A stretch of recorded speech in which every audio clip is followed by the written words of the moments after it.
Shalom Bapak Ibu kekasih dalam Kristus. Pada hari ini kita tetap bersyukur kepada Tuhan.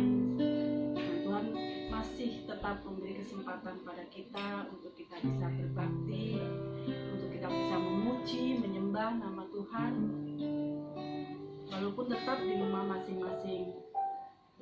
Tapi kalau kita bersyukur, kita memuji dengan sepenuh hati kita dimanapun kita berada, Tuhan hadir di atas pujian kita.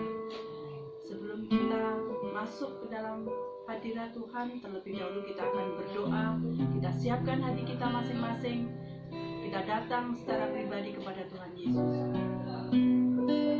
Bapa kami yang bertahta di kerajaan surga, Bapa yang kami sembah di dalam nama Tuhan Yesus, kami mengucap syukur hari ini Tuhan masih berikan kesempatan pada setiap kami untuk kami boleh kembali datang kepadamu. Kami boleh memuji, menyembah Engkau, kami boleh mendengarkan suara-Mu Tuhan. Terlebih dahulu kami mohon ampun atas segala dosa kesalahan yang sudah kami perbuat satu minggu ini Tuhan Yesus. Apapun yang kami lakukan dengan sengaja ataupun tidak, baik itu dosa di dalam pikiran, hati, perkataan dan perbuatan kami mohon ampun Tuhan.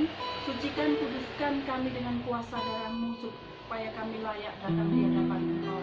Kami menyerahkan ibadah ini ke dalam tangan kuasa-Mu Tuhan Yesus. Biarlah Engkau yang pimpin setiap kami, hamba-hamba-Mu yang ambil alih di dalam pelayanan ini Tuhan, baik pimpin pujian, pemain musik.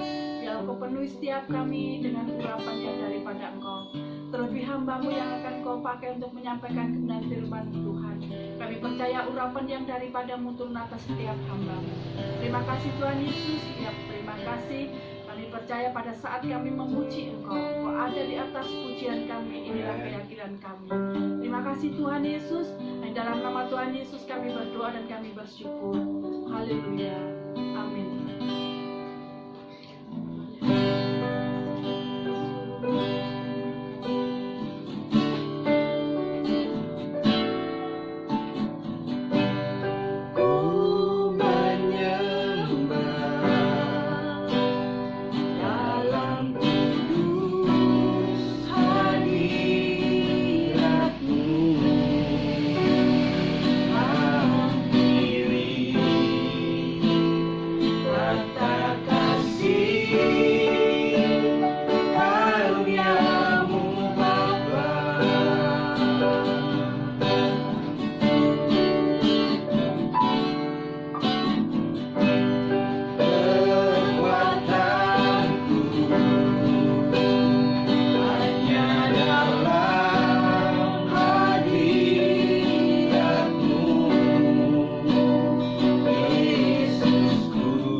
ku rasakan kuasa yang tak terbatas.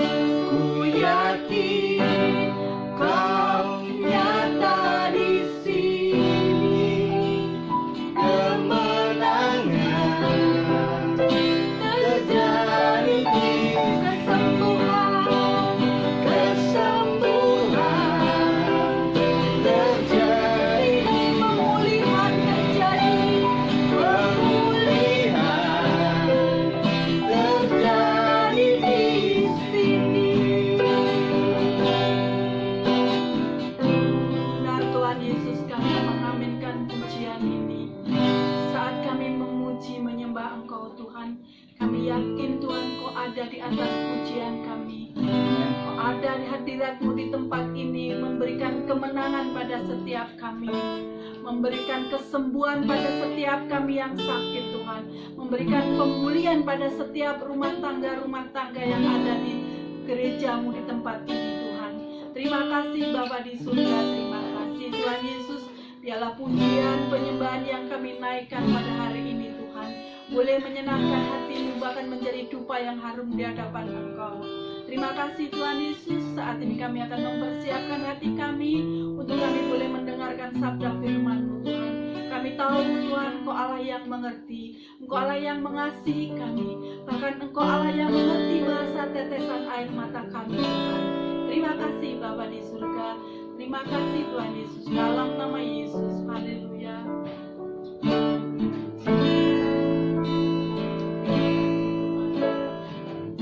Bapa yang mengasihiku, tak kau pandang bentuk dan rupaku. Amin. Engkau mengasihiku dengan sepenuh hati, tak pernah sama dengan dunia ini. Engkau Bapa yang mengajariku, Engkau Bapa yang mengajariku, melewati badai langit biru. Amin.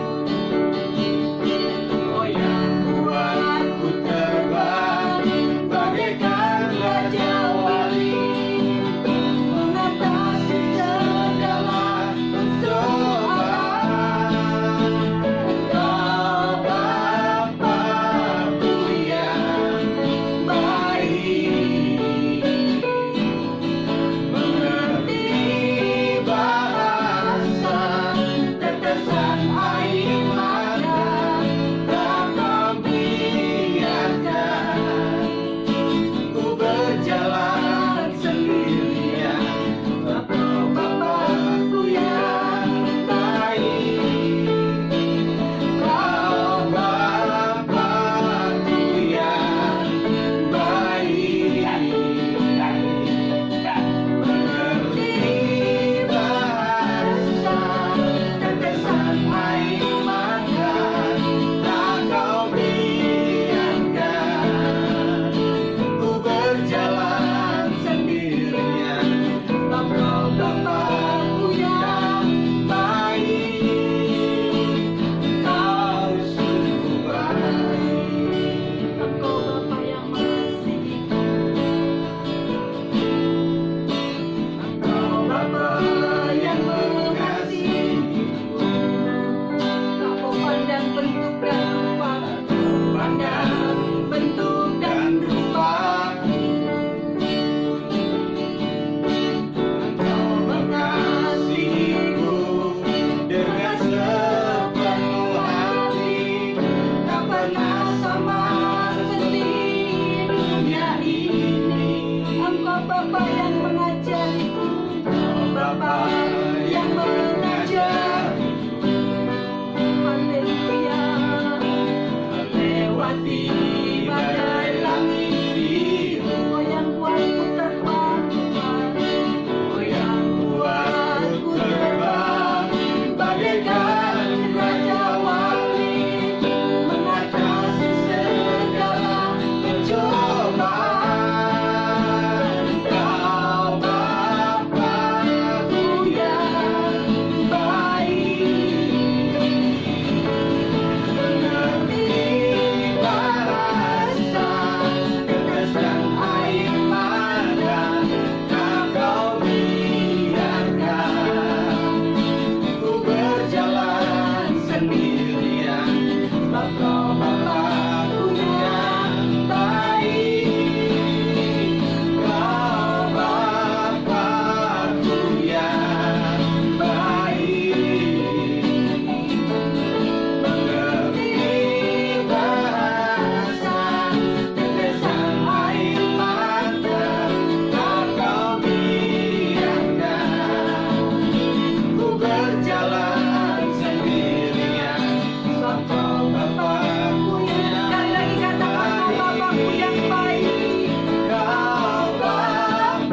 Terima kasih ya Bapa, terima kasih Tuhan Yesus untuk ibadah online pada hari ini ya Bapa. Tuhan, kami tahu ya Bapa, kuasa-Mu ya Bapa dapat menembus ruang dan waktu ya Bapa. Meskipun kami pada saat ini masih terbatas oleh ibadah online, kami yakin dan percaya ya Bapa, segala puji-pujian dan penyembahan yang kami naikkan sampai kepada Engkau ya Bapa, menjadi dupa yang harum bagi kemuliaan nama-Mu ya Tuhan Yesus Kristus. Tuhan, tiba saatnya pada saat ini untuk boleh kami semua mendengar renungan firman Tuhan yang akan disampaikan oleh hamba-Nya. Kiranya Bapa, Engkau urapi setiap telinga hati yang mendengar firman ini, agar firman ini dapat bertumbuh dalam kehidupan kami dan kami menjadi pelaku dari firman-Mu ya Bapa. Kiranya Engkau juga memberkati hamba-Mu ya Bapa yang akan memberitakan firman-Mu. Engkau berkati kiranya ya Bapa, apapun yang keluar dari lidah mulutnya ya Bapa, semua berasal dari Engkau ya Tuhan Yesus Kristus. Terima kasih ya Bapa, terima kasih. Terima kasih Tuhan Yesus, kami sudah memuji dalam besar nama-Mu dan kami siap untuk mendengarkan firman-Mu. Kami sudah berdoa dan mengucap syukur. Semua doa ini kami alaskan di dalam nama Tuhan Yesus Kristus. Haleluya Tuhan. Amin. Shalom Bapak Ibu dan saudara-saudara sekalian yang dikasihi oleh Tuhan. Kita patut bersyukur kepada Tuhan kalau hari ini kita diberi kesempatan untuk beribadah kepada-Nya. Dengan hati yang penuh dengan kerinduan, saya berharap kita semua dapat menghampirinya dalam ibadah hari ini. Hari ini saya ingin menyampaikan firman Tuhan dengan satu judul, Sahabat Keluarga Berbahagia. Firman Tuhan terambil dalam kitab Injil Matius pasal yang ke-7 mulai ayatnya yang ke-24 sampai dengan ayat yang ke-29. Saya akan bacakan untuk saudara-saudara semua Injil Matius pasal yang ke-7 mulai ayat yang ke-24 sampai dengan ke-29. Demikianlah bunyinya. Setiap orang yang mendengar perkataanku ini dan melakukannya, ia sama dengan orang bijaksana yang mendirikan rumahnya di atas batu. Kemudian turunlah hujan dan datanglah banjir. Lalu angin melanda rumah itu, tetapi rumah itu tidak rubuh sebab didirikan di atas batu. Tetapi setiap orang yang mendengar perkataanku ini dan tidak melakukannya, ia sama dengan orang yang bodoh yang mendirikan rumahnya di atas pasir. Kemudian turunlah hujan dan datanglah banjir. Lalu angin melanda rumah itu, sehingga rubuhlah rumah itu dan hebatlah kerusakannya. Dan setelah Yesus mengakhiri perkataan ini, takjublah orang banyak itu mendengar pengajarannya, sebab ia mengajar mereka sebagai orang yang berkuasa, tidak seperti ahli-ahli Taurat mereka. Bapak, Ibu, dan saudara-saudara sekalian yang dikasihi oleh Tuhan, saya percaya bahwa kita semua menginginkan keluarga yang berbahagia. Dan keluarga yang berbahagia bukanlah sesuatu yang terjadi dengan sendirinya, tetapi memerlukan beberapa pendukung untuk mencapainya. Dalam bacaan tadi, kita bisa mendapatkan 3 pendukung yang diperlukan untuk mencapai keluarga yang berbahagia. Apabila dikala kita sedang berbicara dengan keluarga-keluarga yang lain, dikala kita sedang memberi nasihat kepada anak-anak, bahkan dikala kita sedang menghadapi konflik dalam rumah tangga, maka ketiga pendukung ini menolong kita semua di dalam segala perkara. Mereka akan menjadi penengah jika ada konflik. Mereka akan menguatkan kita dikala kita mengalami kelemahan-kelemahan. Nah, ketiga pendukung keluarga berbahagia itu ialah yang pertama firman Tuhan, yang kedua adalah gereja, dan yang ketiga adalah masyarakat. Mari hari ini kita menyimak ketiga pendukung ini, saudara-saudara. Yang pertama adalah firman Tuhan. Dikatakan di dalam Injil Matius pasal yang ke-7 ayatnya yang ke-24 tadi, Tuhan Yesus berkata bahwa setiap orang yang mendengar perkataanku ini dan melakukannya, ia sama dengan orang yang bijaksana yang mendirikan rumahnya di atas batu. Tuhan Yesus mengatakan bahwa orang yang mendengar dan melakukan perkataannya itu, yaitu firman Allah, dapat disamakan dengan orang yang bijaksana. Nah, seorang yang bijaksana tentunya akan berhasil di dalam membina rumah tangganya. Jadi, jalan untuk menuju kepada keluarga yang berbahagia adalah mendengar dan melakukan firman Allah di dalam hidup berumah tangga. Ada beberapa unsur yang perlu kita perhatikan dari perkataan Tuhan Yesus yang berhubungan dengan kehidupan berkeluarga. Ada dua unsur pokok atau ada dua unsur utama yang kita dapatkan dalam hidup berumah tangga.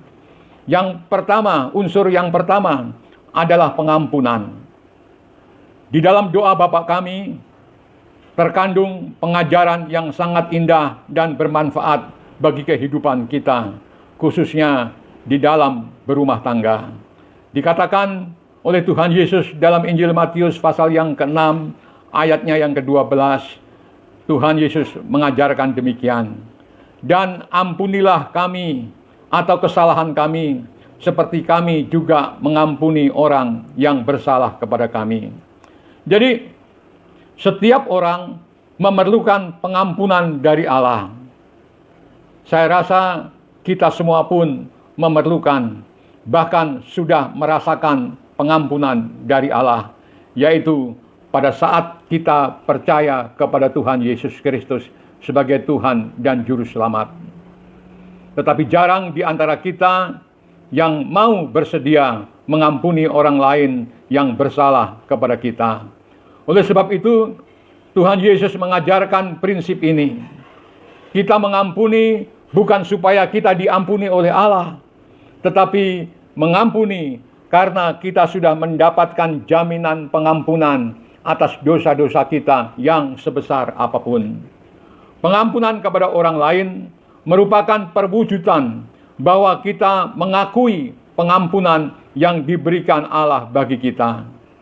Orang yang tidak mau mengampuni orang lain berarti orang itu tidak yakin bahwa dirinya sudah diampuni oleh Allah, karena dia tidak pernah merasakan arti daripada pengampunan.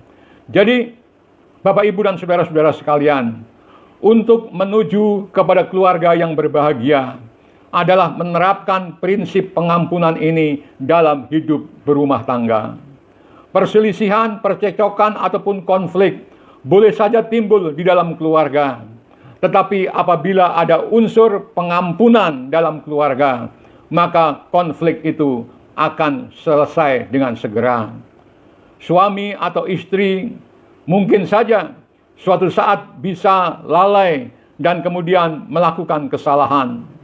Misalnya, istri lupa untuk menyiapkan sarapan bagi suaminya, dan suami mungkin juga lupa pulang terlalu malam, sehingga keduanya salah paham.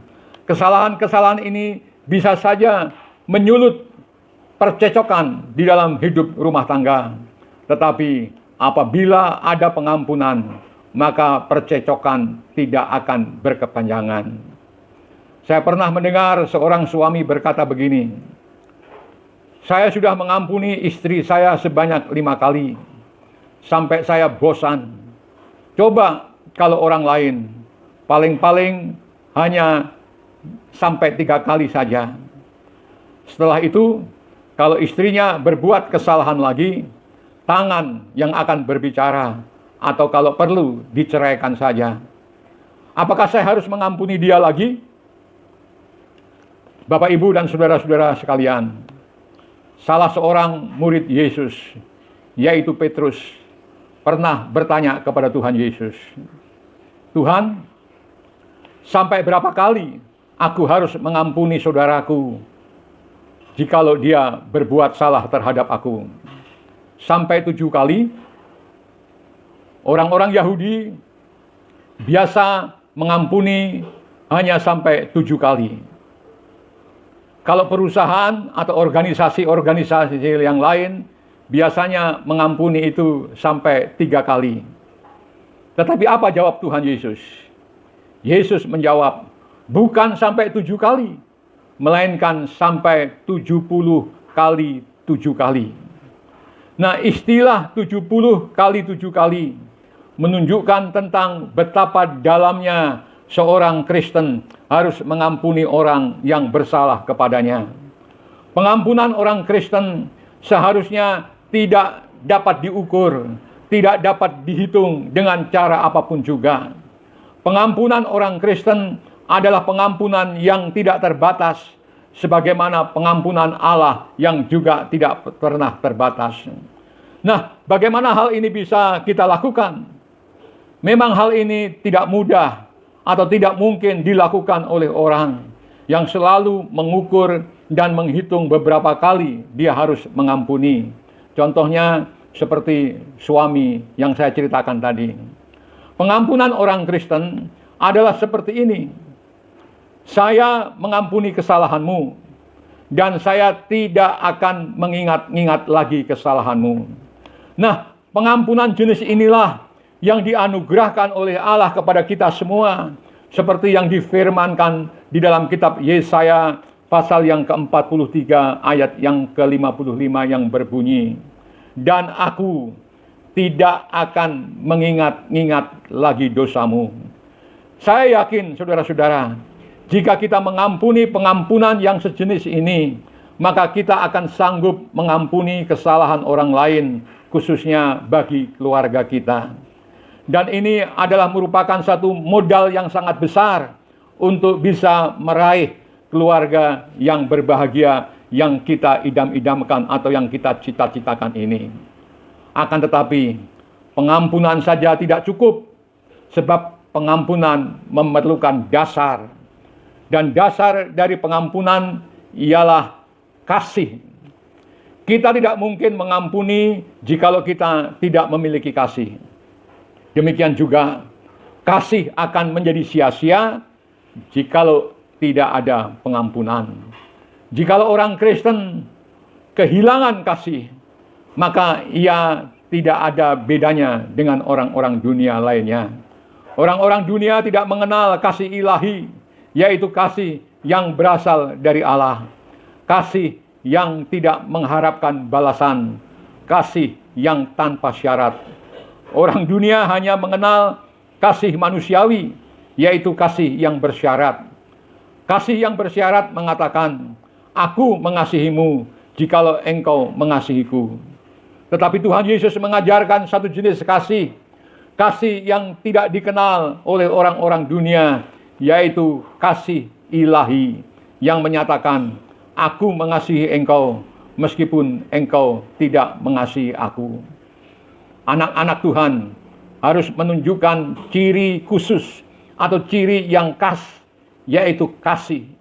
Orang dunia memang mengenal kasih, tapi kasih yang mengharapkan balas kasih. Mereka hanya mengasihi orang-orang yang mengasihi mereka. Saya sering kali mendengar orang berkata, jikalau orang itu baik dengan saya akan baik dengan dia. Tetapi jikalau dia berbuat jahat kepada saya akan berbuat lebih jahat lagi kepadanya. Ini prinsip orang-orang dunia. Dan wajar jika orang-orang dunia mempunyai prinsip ini, sebab mereka tidak mengenal kasih ilahi. Mengasihi orang adalah mengasihi seperti diri kita sendiri. Mengasihi orang yang mengasihi kita itu wajar, saudara sekalian. Tetapi mengasihi orang yang tidak mengasihi kita, itulah yang istimewa. Keluarga Kristen harus menunjukkan kehidupan yang penuh dengan kasih. Karena keluarga merupakan tempat bertemunya pribadi-pribadi yang berbeda. Kepribadian suami lain dengan kepribadian istri. Kepribadian istri juga lain dengan kepribadian suami. Kepribadian anak yang satu lain dengan anak yang lain. Meskipun mereka dilahirkan dari rahim seorang ibu yang sama. Oleh sebab itu, wajar jika dalam keluarga kadang-kadang terjadi perbedaan pendapat atau perselisihan. Tetapi yang menjadi pertanyaan ialah, bagaimana setiap kita terhadap setiap anggota keluarga bila terjadi perselisihan-perselisihan? Apakah kita masih menganggap mereka sebagai kekasih kita atau mereka sebagai musuh kita? Baik atau jelek, kasihilah keluarga kita. Itu yang pertama. Prinsip yang pertama adalah firman Tuhan. Kalau firman Tuhan ada di dalam diri kita, maka kita dapat mengasihi mereka semua. Lalu prinsip yang kedua, unsur yang kedua atau pendukung yang kedua adalah gereja. Pendukung keluarga yang berbahagia yang kedua adalah, saya katakan, gereja. Mungkin saudara heran dengan pertanyaan ini. Apa hubungannya gereja dengan keluarga saya? Tetapi inilah yang dikatakan oleh Tuhan Yesus. Dalam Matius pasal yang ke-7, ayat yang ke-24 tadi dikatakan, setiap orang yang mendengar perkataanku ini dan melakukannya, ia sama dengan orang yang bijaksana yang mendirikan rumahnya di atas batu. Kita perhatikan ungkapan mendirikan rumahnya di atas batu. Saya menghubungkan perkataan ini dengan perkataan Tuhan Yesus yang lain yang tertulis dalam Injil Matius pasal yang ke-16 ayat yang ke-18 dikatakan begini. Engkau adalah Petrus, dan di atas batu karang ini aku akan mendirikan jemaatku, dan alam maut tidak akan menguasainya. Nah, untuk memperjelas hubungan kedua ayat itu, saya akan mengutip satu ayat lagi yang terdapat di dalam 1 Korintus pasal yang ketiga ayat yang ke-11 yang berbunyi demikian.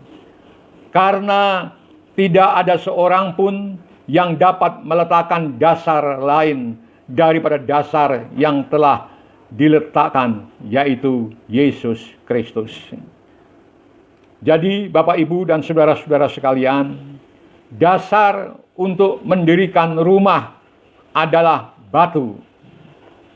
Tetapi dasar berdirinya rumah tangga adalah Yesus Kristus.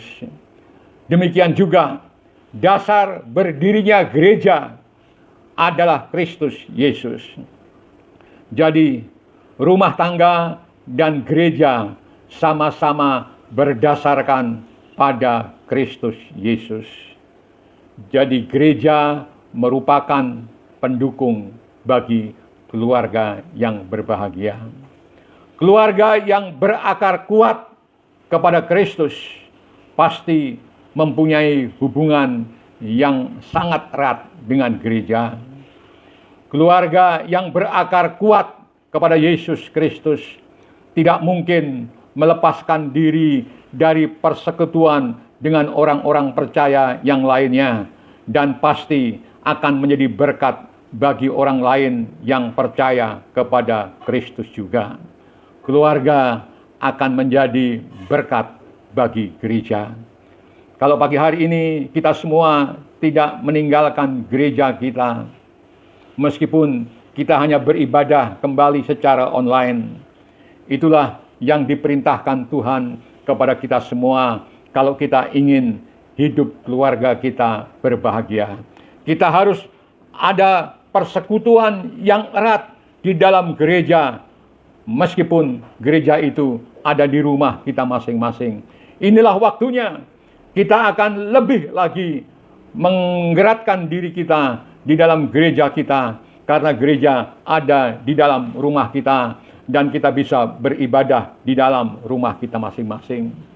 Tetapi sebaliknya, gereja yang berakar kuat kepada Kristus Yesus, maka gereja akan mendatangkan berkat bagi keluarga-keluarga yang ada di dalamnya. Dan saya percaya hari ini kita semua berakar kuat di dalam Kristus Yesus.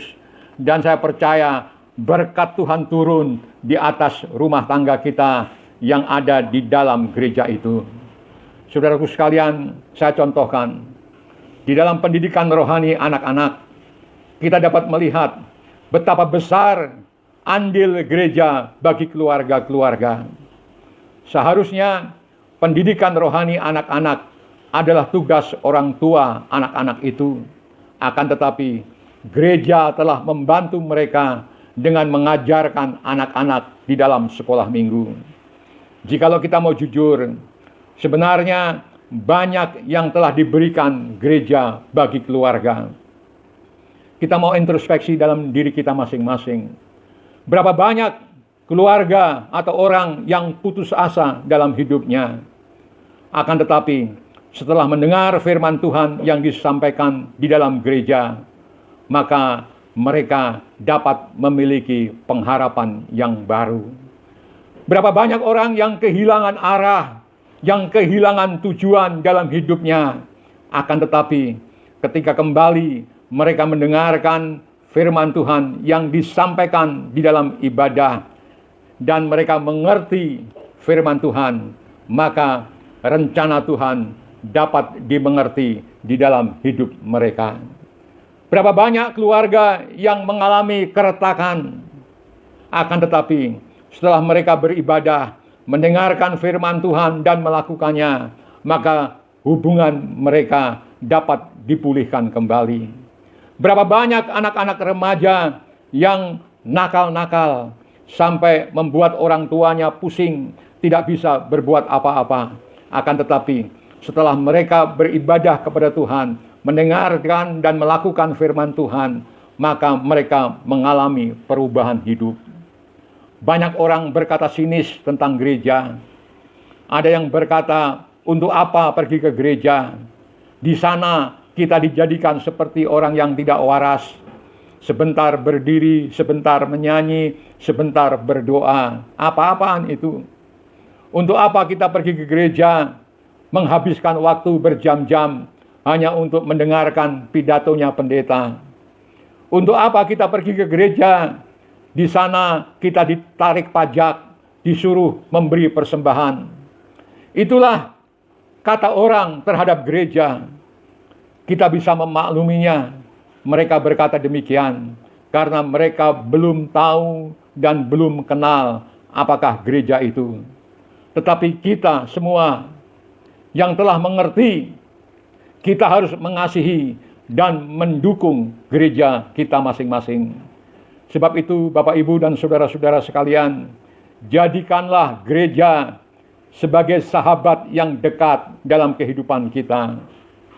Mungkin saudara adalah seorang ibu rumah tangga, atau mungkin saudara adalah seorang suami yang sedang bekerja, yang harus sering pergi keluar dari rumah saudara karena pekerjaan saudara. Dan kemudian seorang istri yang tinggal sendirian, saudara kesepian sendiri di rumah. Ibu-ibu yang saat ini saudara sendiri di rumah, suami keluar, anak-anak juga pergi. Jangan kesepian dalam hidup saudara sendiri. Jangan melamun sendiri di rumah. Karena kalau saudara melamun, maka iblis akan mendapat kesempatan untuk menggoda saudara.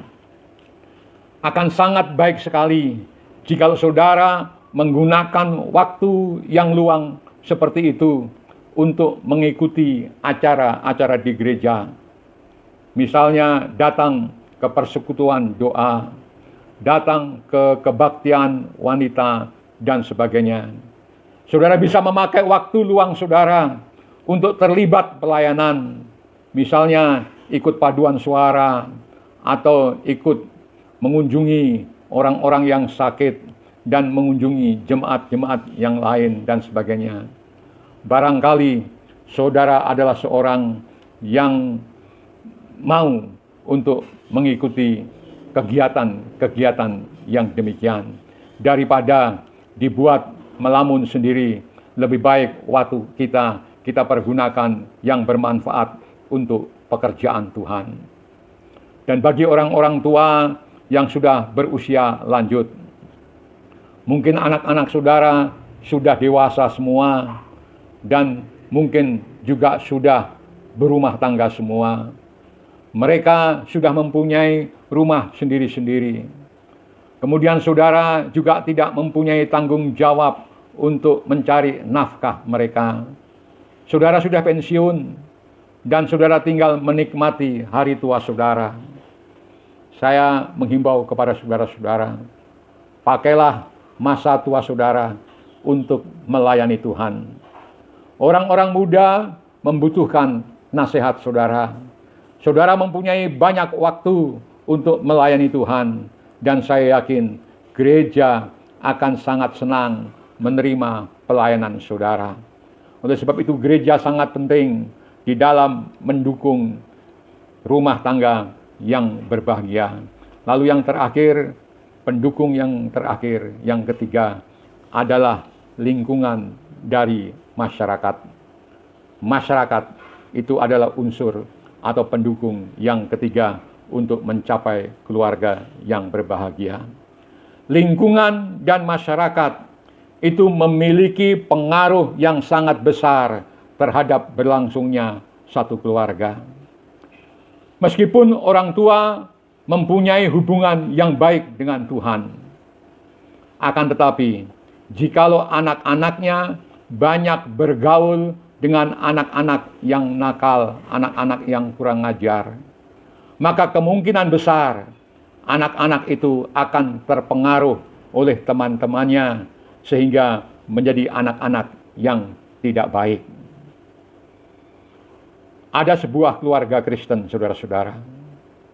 Baik orang tua maupun anak-anaknya, semua adalah orang Kristen. Akan tetapi, salah satu anaknya suka bergaul dengan teman-temannya yang tidak baik, yang terlibat dalam kejahatan narkoba. Akhirnya, anak itu menggunakan narkotik dan bukan saja menggunakan, dia juga menjadi pengedar narkotik. Pada suatu kali, dia dan teman-temannya ketangkap ketika sedang menggunakan narkoba. Lalu kemudian dia ditangkap polisi dan masuk ke dalam tahanan. Keluarganya sangat terkejut, sebab kalau di rumah anak itu baik-baik saja. Tetapi kenapa dia sampai terlibat dalam kejahatan narkotik dan ditangkap oleh polisi? Kisah ini merupakan contoh betapa kuatnya pengaruh lingkungan bagi anak-anak. Oleh sebab itu, kita orang tua, kita perlu mengawasi lingkungan pergaulan daripada anak-anak kita. Meskipun mereka kelihatannya baik-baik di rumah, tetapi kita tetap harus waspada, saudara-saudara. Pengaruh yang berasal dari luar dapat mempengaruhi suasana rumah tangga. Pengaruh yang jelek terhadap anak bisa mengurangi kebahagiaan keluarga kita. Keluarga yang anaknya terlibat di dalam kejahatan narkotik tadi merasakan kesedihan yang sangat luar biasa. Siapakah orang tua yang tidak sedih melihat anaknya ditangkap oleh polisi? Siapakah orang tua yang tidak malu jika kabar tentang kenakalan anaknya didengar oleh banyak orang? Kebahagiaannya lenyap oleh pengaruh yang buruk dari lingkungan masyarakat. Akan tetapi sebaliknya juga, lingkungan juga dapat memberi pengaruh yang baik bagi keluarga kita. Sebab masyarakat yang baik dapat merangsang anak-anak untuk hidup secara baik pula. Pergaulan dengan orang-orang beriman, pergaulan dengan orang-orang percaya dapat membawa pengaruh yang baik, bukan hanya bagi anak-anak, tetapi juga bagi setiap orang. Oleh sebab itu, carilah lingkungan dalam pengaruh yang baik. Perkenalkanlah anak-anak saudara pada lingkungan orang-orang Kristen yang percaya kepada Tuhan Yesus, agar mereka bisa bergaul dengan orang-orang percaya. Ajarkanlah mereka sejak kecil untuk senang bergaul dengan teman-teman seiman mereka. 1 Korintus pasal yang ke-15 ayat yang ke-33, firman Tuhan berkata, "Janganlah kamu sesat, pergaulan yang buruk merusakkan kebiasaan yang baik." Nah, Bapak, Ibu, dan saudara-saudara semua ini merupakan penuntun bagi keluarga kita masing-masing untuk menuju kepada keluarga yang berbahagia. Ingatlah setiap saat pada ketiga pendukung keluarga yang berbahagia itu. Yang pertama tadi dikatakan firman Tuhan.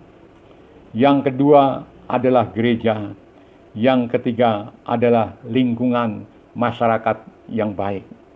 Apabila ketiga pendukung ini kita mendapatkannya, maka keluarga kita akan menuju kepada keluarga yang berbahagia.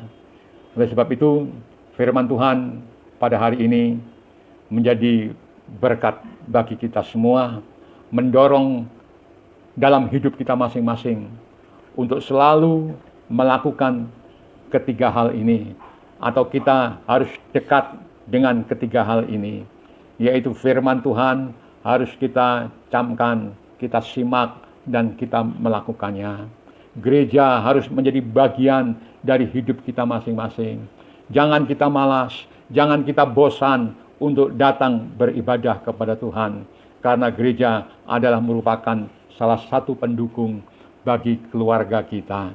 Dan yang ketiga, hiduplah dalam lingkungan masyarakat yang baik, karena itu akan mempengaruhi rumah tangga kita. Dan biarlah firman Tuhan hari ini menjadi berkat bagi kita semua, dan kita diberi motivasi untuk selalu dekat dengan Tuhan dan melakukan firman-Nya. Mari kita tundukkan kepala dan kita akhiri ibadah kita dengan doa dan ucapan syukur. Bapa yang ada di dalam kerajaan surga,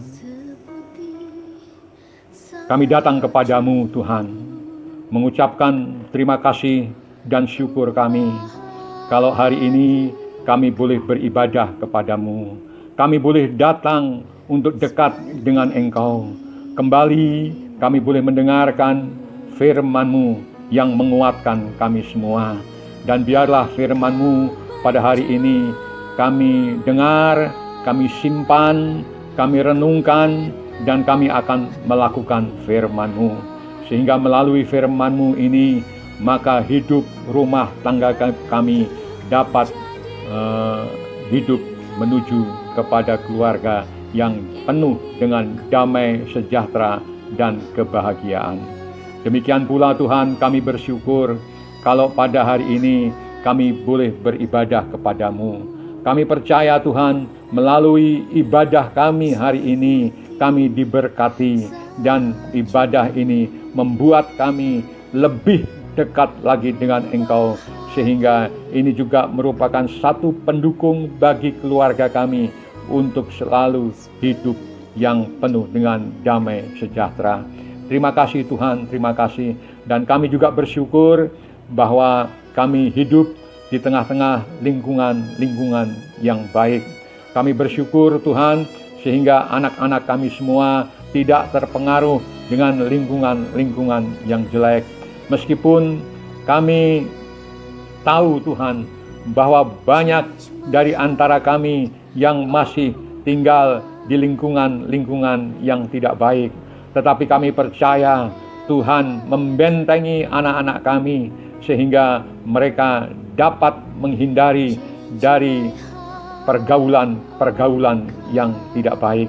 Terima kasih Tuhan, terima kasih Tuhan, ajarkanlah kepada kami semua, baik kami selaku orang tua maupun anak-anak, Tuhan, untuk mencintai Engkau, untuk lebih dekat lagi kepadamu, sehingga kami boleh menjadi alat-Mu yang berguna bagi kerajaan-Mu. Terima kasih Tuhan, terima kasih. Kami percaya melalui ibadah kami hari ini, kami semua sudah diberkati. Sidang jemaat-Mu Tuhan, kami serahkan satu persatu dalam tangan-Mu. Kami percaya Tuhan, melalui firman-Mu hari ini, kami sidang jemaat-Mu sudah diberkati oleh Tuhan. Terima kasih, kami serahkan nama mereka satu persatu, keadaan mereka satu persatu. Tuhan tahu keadaan mereka dan Tuhan sanggup mencukupi kehidupan mereka semua. Terima kasih Tuhan, terima kasih. Yang belum mempunyai pekerjaan, Tuhan berikan pekerjaan yang baik kepada mereka.